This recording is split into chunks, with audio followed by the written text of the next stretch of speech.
My word is network, which is spelt Network, network.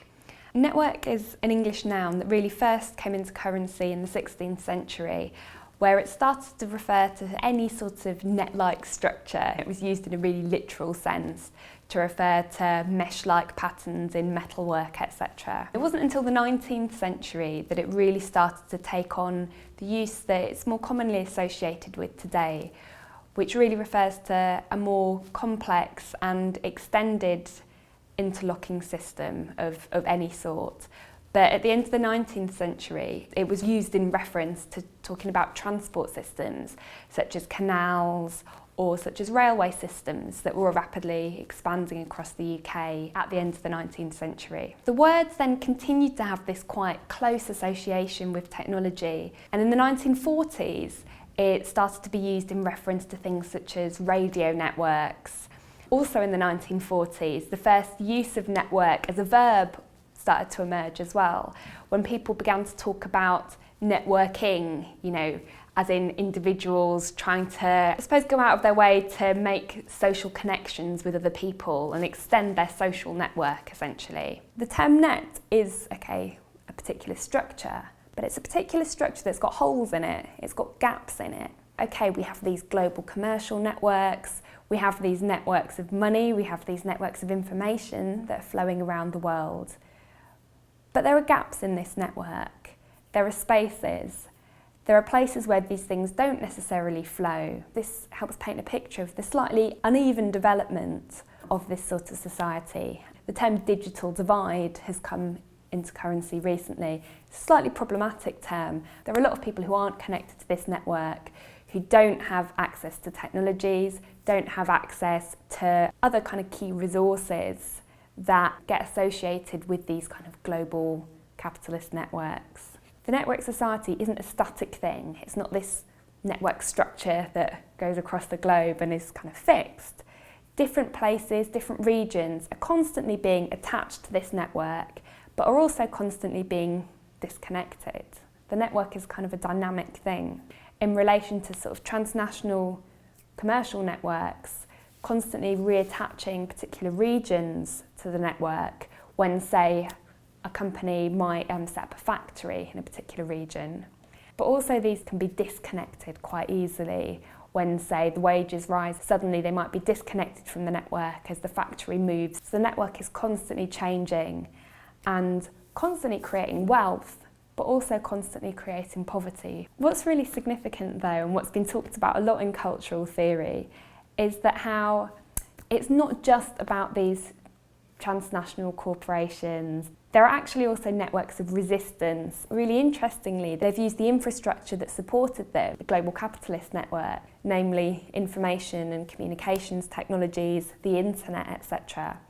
They've used these kind of against these global capitalist networks.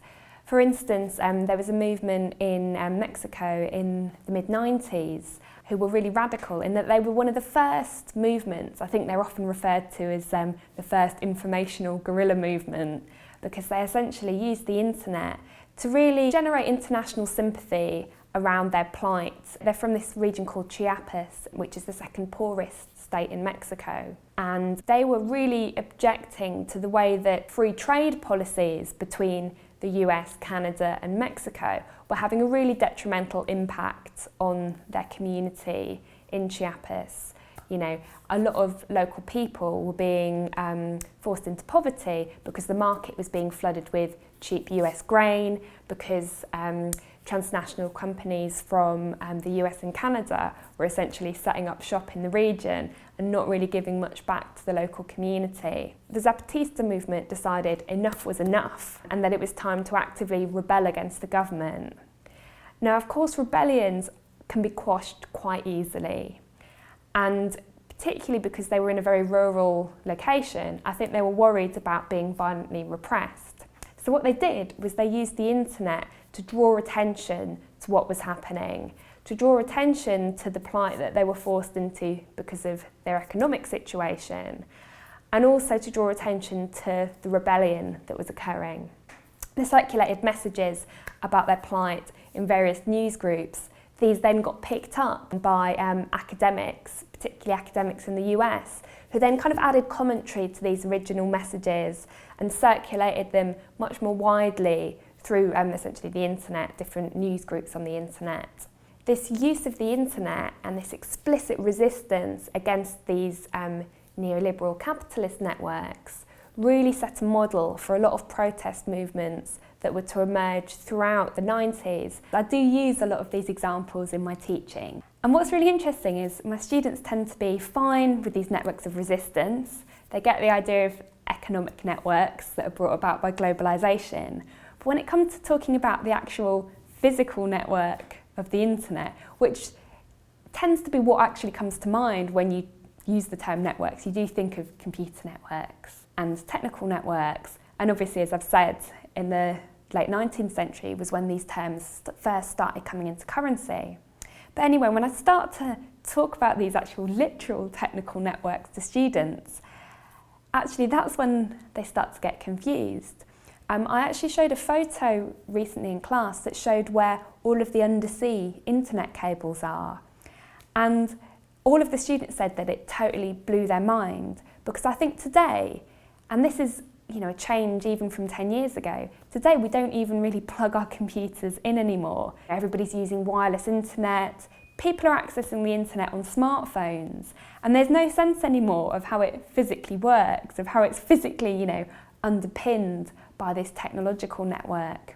These networks have been there since the Victorian era when, as I said, the term network first started to be used to refer to these technical networks, be they transport networks or communication networks.